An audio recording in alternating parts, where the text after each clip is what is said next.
Okay, now let's talk about amino acids. So amino acids, as you may know, are the building blocks of proteins. And proteins, as we will learn, are the most important type of molecule in the cell. Pretty much everything a cell does is carried out either directly or indirectly by proteins. And proteins are also involved in cell structure and cell communication and lots of things. So we'll talk about amino acids and before we talk about proteins in more detail. So amino acids have this general structure. They consist of a central carbon atom called the alpha carbon, and that's attached to 4 substituents, one of which is always a hydrogen, and the other 2 are a amino group. So over here, this is the amino group, and then a carboxylic acid group, or carboxylate in this case. In fact, that's why they're called amino acids, because of the amino group and then the acid group. And then the 4th substituent is a group called the R group, sometimes called the side chain. So the R group, the R stands for residue, and it's the part that varies between different types of amino acids. And it's the type of amino acid and the sequence of amino acids in a protein that determine its properties. So first, a bit of nomenclature. This is an example of an amino acid called lysine. Again, you can see the central carbon here, or the alpha carbon. And the reason, in fact, it's called the alpha carbon is because this is just a nomenclature with amino acids.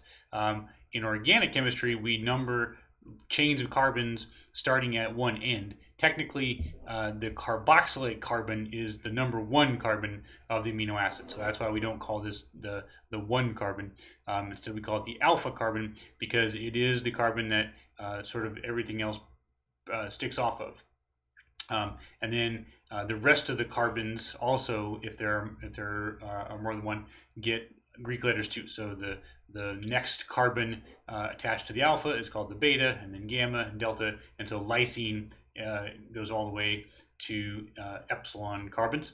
But there are a total of 6 because, again, the carboxylate carbon is number 1. So that's just where that terminology comes from. The alpha carbon in every amino acid is chiral. So we talked about chiral molecules back in chapter 1. That's because every amino acid, with one exception, and that's glycine, because glycine has as its R group just another hydrogen. Therefore, it is not chiral. But the rest are chiral, and so that means they have mirror images that are not superimposable. And so there are at least 2 stereoisomers for every amino acid.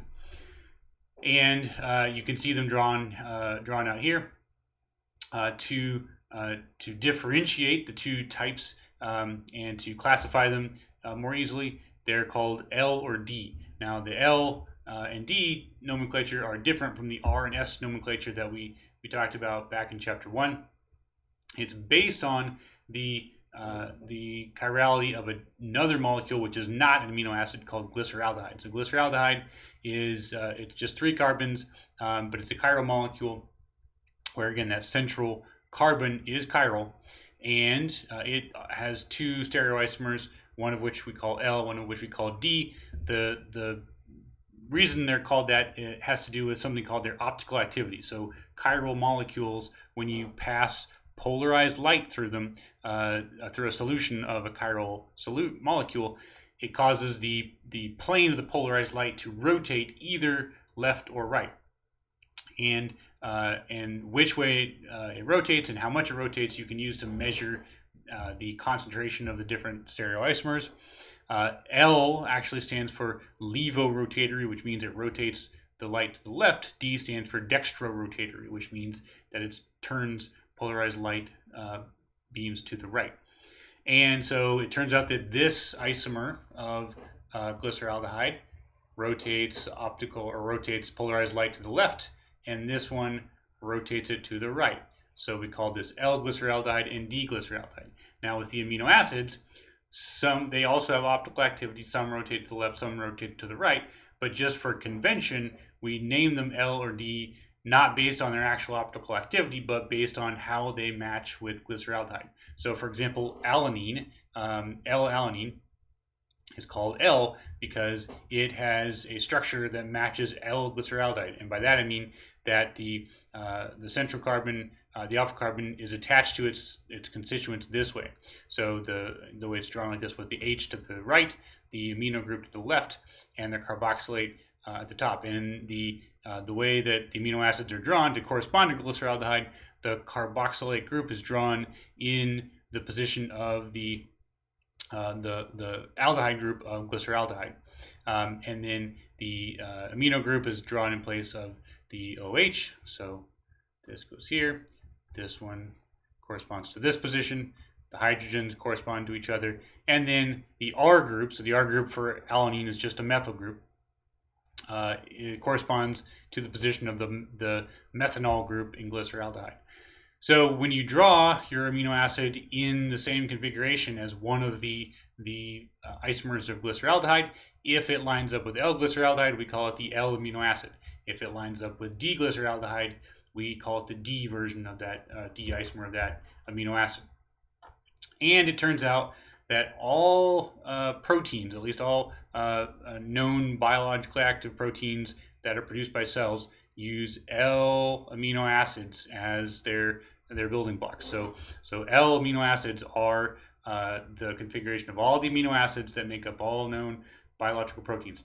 D amino acids do show up sometimes in cells, so they're part of other biological or biochemical pathways, but they are not used to make proteins, and that it matters because if you used a D amino acid instead of an L amino acid to make a protein, it would completely change the structure of the protein and give it completely different properties. So we only need to worry about L amino acids. In fact, sometimes, if to be complete, every time we write out the name of an amino acid, we should say L or D. But sometimes just we're feeling lazy and we don't feel like writing out the L. So whenever we're writing the name of an amino acid as part of a protein, you can just assume that it's the L isomer and not the D isomer. So the side chain is the part of the amino acid that is important, and it is what gives the amino acid its properties. And of course, there are theoretically thousands and thousands of amino acids that you can make with different side chains, but in practice there are only 20 that actually show up as parts of proteins, and we group them based on their chemical and physical properties. And there are 5 groups. So this group is called the aliphatic amino acids. Aliphatic is just a term that refers to an organic molecule that doesn't have any double bonds and doesn't have any ring structure. Doesn't have any resonance structure. And so these, by definition, are non-polar. That means that they, again, would not attract water and not attract other polar molecules. And they are glycine, alanine, proline, valine, leucine, isoleucine, and methionine. Again, 2 of these are special. Glycine is special because our group is just a hydrogen. So it's the smallest amino acid. Proline is special because it's the only one where the side chain actually comes around and actually has a covalent bond with the amino group of the amino acid. So it's the only one that does that. All the rest of the amino acids, the amino group and the carboxylate group, are completely separate from the side chain. Methionine is also special because it has this sulfur atom in it. There's only 2 amino acids that have a sulfur.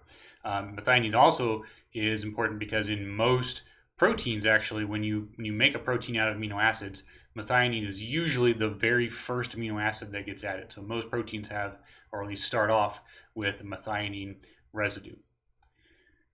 These are the aromatic side chains. There are only 3 of them: phenylalanine, tyrosine, and tryptophan. So aromatic, in day-to-day language just means something that smells, but an aromatic molecule is one that has usually some sort of ring structure and some sort of resonance structure.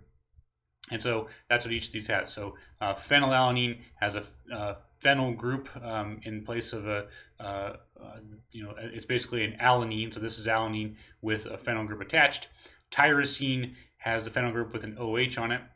And then tryptophan is this big, complicated structure here. And these have some polarity. So tyrosine having that OH group is somewhat polar, and tryptophan has that NH group, and so it also has some polarity. But these are also the biggest of the amino acids. And then the polar side chains are ones that have usually shorter side chains that have polar groups. So serine and threonine just have OH groups that add polarity. Cysteine has an SH group, so a sulfhydryl group. Sulfur is highly electronegative, more so than hydrogen, so not as much as oxygen, but it can participate in polar or hydrogen bonding. Cysteines also are special because that sulfhydryl group can form a disulfide bridge with other sulfhydryl groups, including other cysteines. So you can have actually covalent bonds between cysteine residues on one protein or between two different proteins. We'll talk about that more later. And then asparagine and glutamine also have these special amide groups. So those are the polar uncharged R groups. So that means that other than the amino and carboxyl groups of the main amino acid, they do not have a net charge regardless of pH. And then there are two sets of charged amino acids, and that means that they can be, they have an extra proton that they can either lose or accept depending on pH, and so that gives them a charge. They have the ability to be charged. So the positively charged R groups are lysine, arginine, and histidine. And when I say they're positively charged, that means that at typical pH, so around pH 6 or 7, they are usually protonated. That means they have an extra proton and therefore have a positive charge. The negatively charged R groups are part of aspartate and glutamate, and they are negatively charged because at neutral pH, they typically are missing a proton, and so they have a negative charge. Sometimes aspartate and glutamate are called aspartic acid and glutamic acid because, again, if there is a hydrogen group there or a proton. Now, one thing I skipped over is that every one of these amino acids, in addition to its long name, has a 3-letter abbreviation. So for glycine, for example, that's GLY, and a single letter notation. Now, the 3-letter abbreviations are mostly straightforward. They choose just the first 3 letters of the long name. So glycine is GLY, alanine is ALA.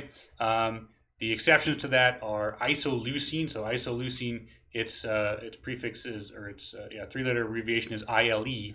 And then for the most part, I think the rest of them actually are tryptophan is TRP because TYR, or TRY, I guess, would form the word tri, and it would be confusing with TYR, which is tyrosine.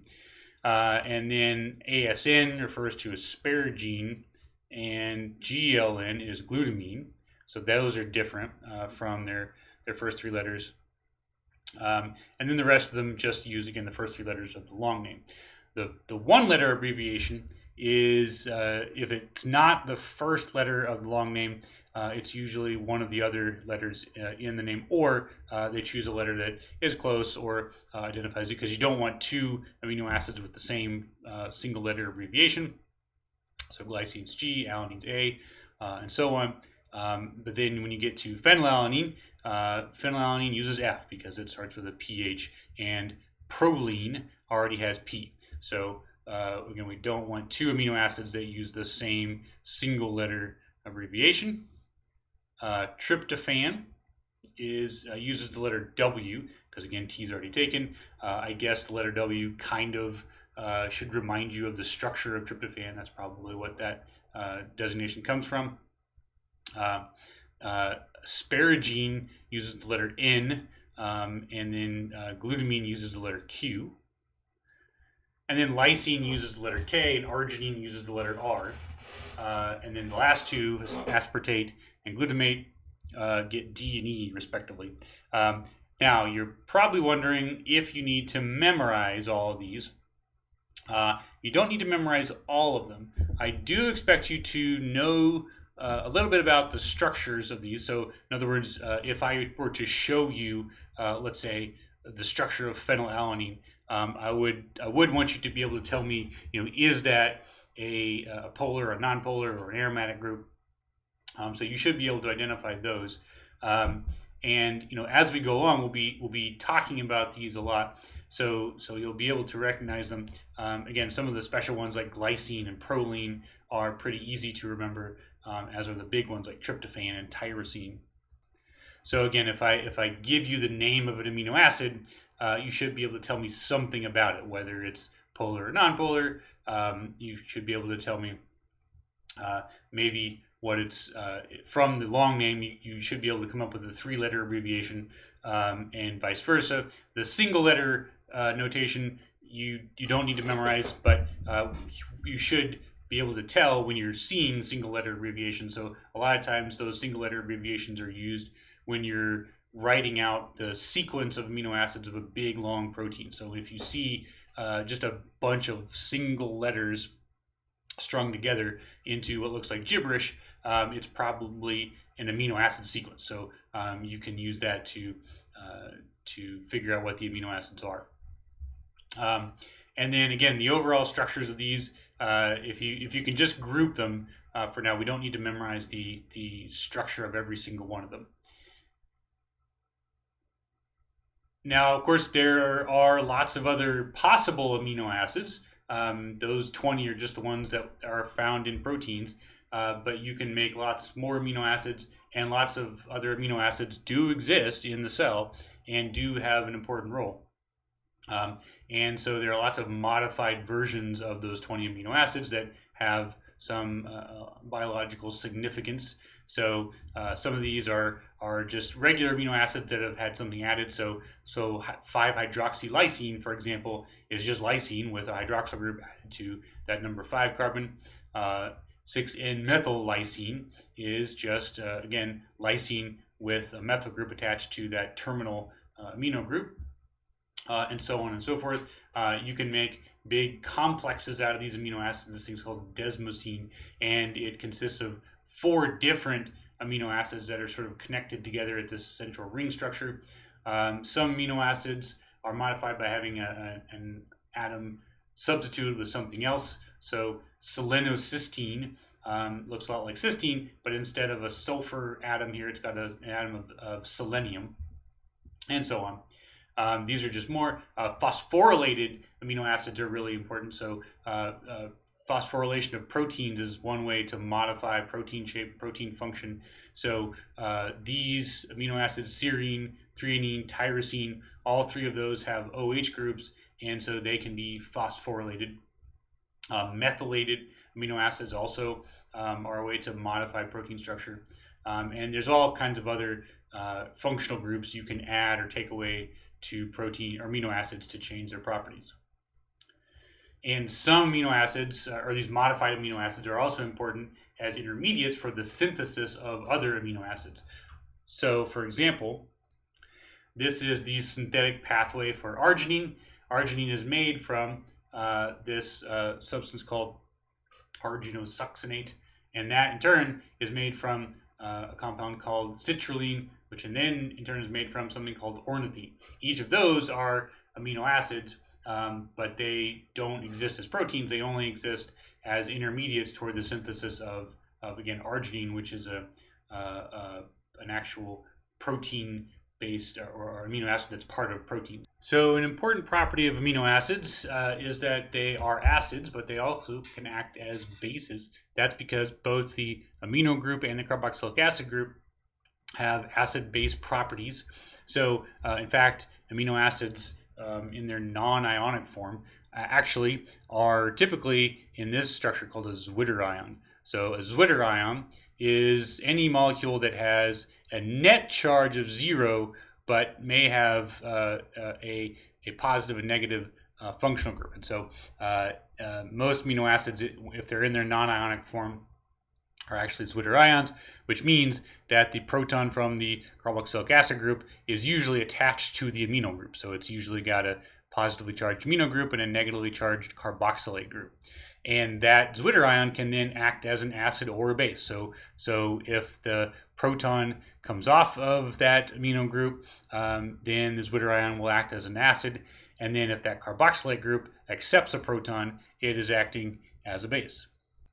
Now, because amino acids have both weak base and weak acid properties, they can be used as buffers. And in fact, because they have two ionizable groups at least, they can have more. So the amino acids with ionizable side chains also can have a third buffer region. But all of them have at least two.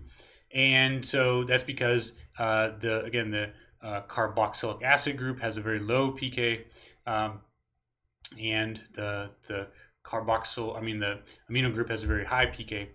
And so usually we say pK1, we usually refer to K1 as the equilibrium constant for this reaction, the loss of the proton from the carboxylic acid group, and the pK2, the second equilibrium constant we use to refer to the loss of the proton from the amino group.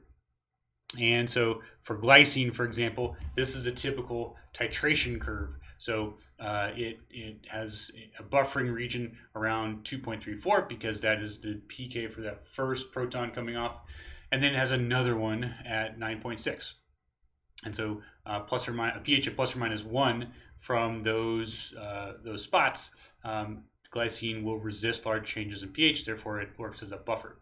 And of course, there's a point in the middle, in between those two, where it's not a good buffer. So small changes in pH will create large changes the molecule does not resist changes in pH. And at that point, most of the molecule exists as this Zwitter ion, which means the net charge of the molecule is 0. And that point, the midway point between K1 and K2 for, again, a non-ionizable side chain like glycine is called the PI.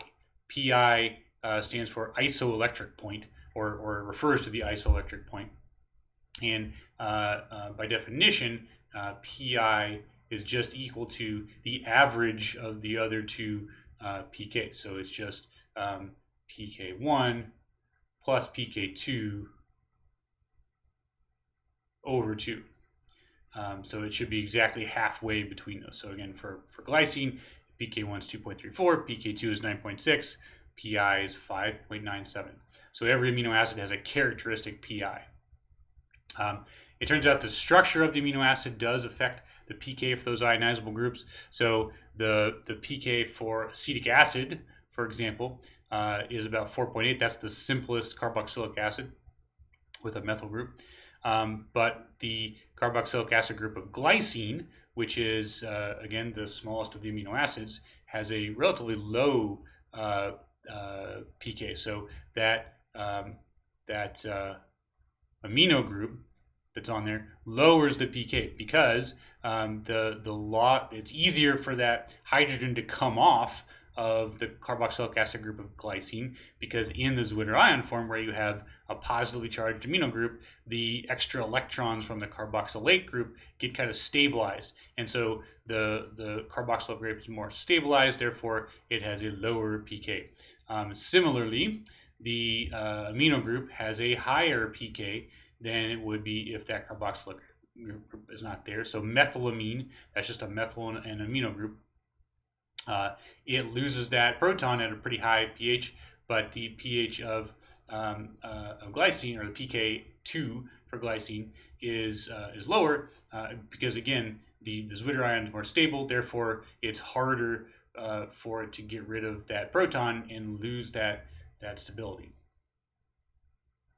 Now, if you have an amino acid with an ionizable R group, like glutamate here, it will have a third pK, which is the pK for the ionization of the side chain. So in this case, it's another carboxylic acid group.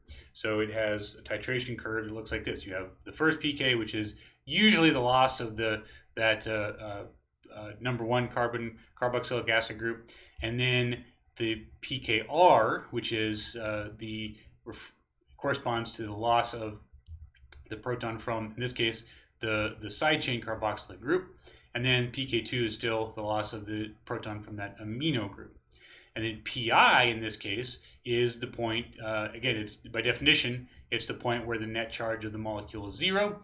And for glutamate, that point is here between pK1 and pKr, because at that point, there is a net charge of 0.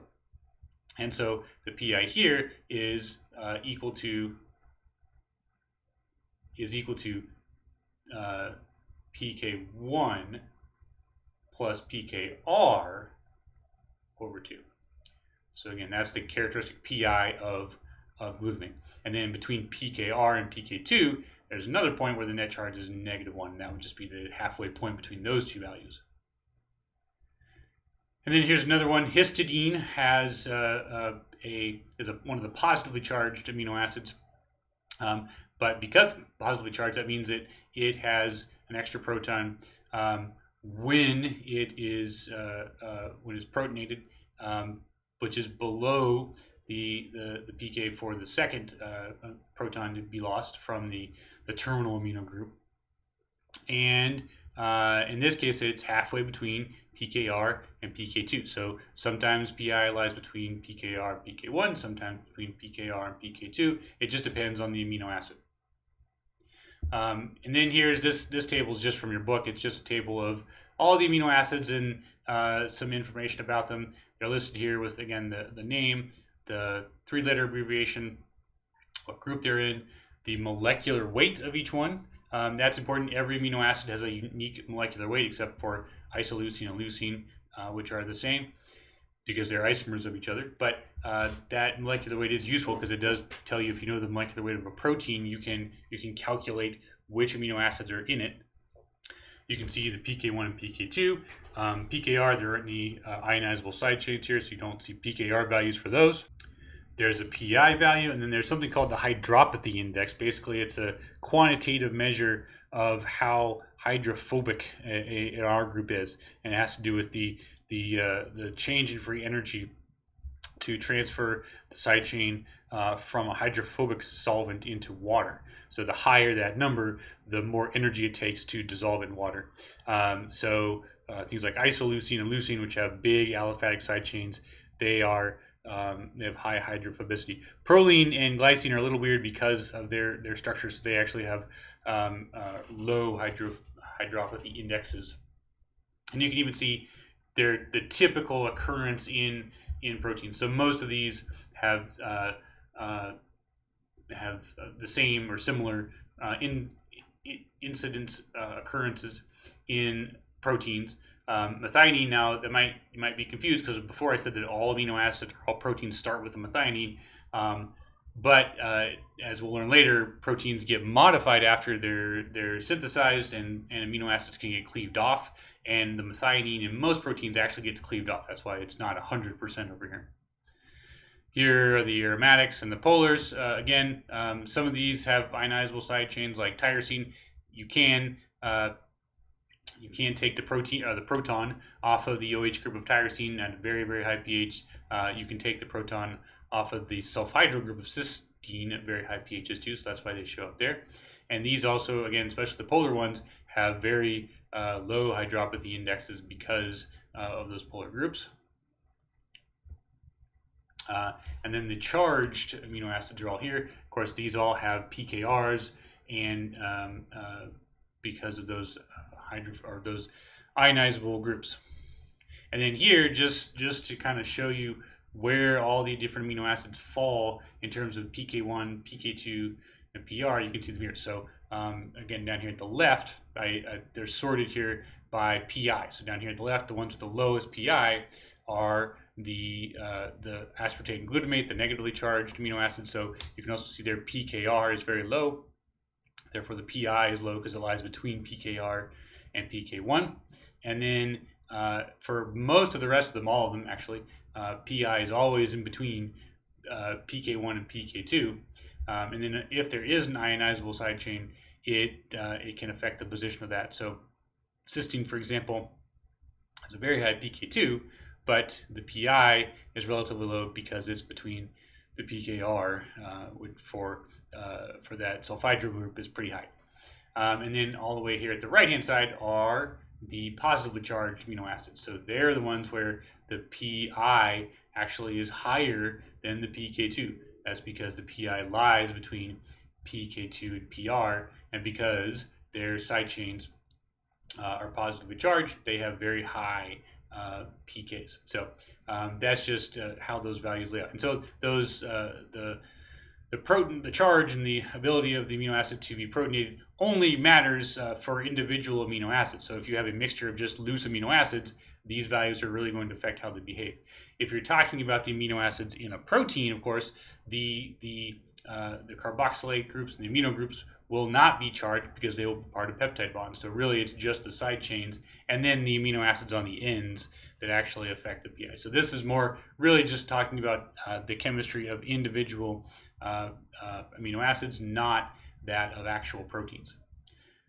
And so next time we will talk about what happens when you stick two amino acids together to make a polypeptide.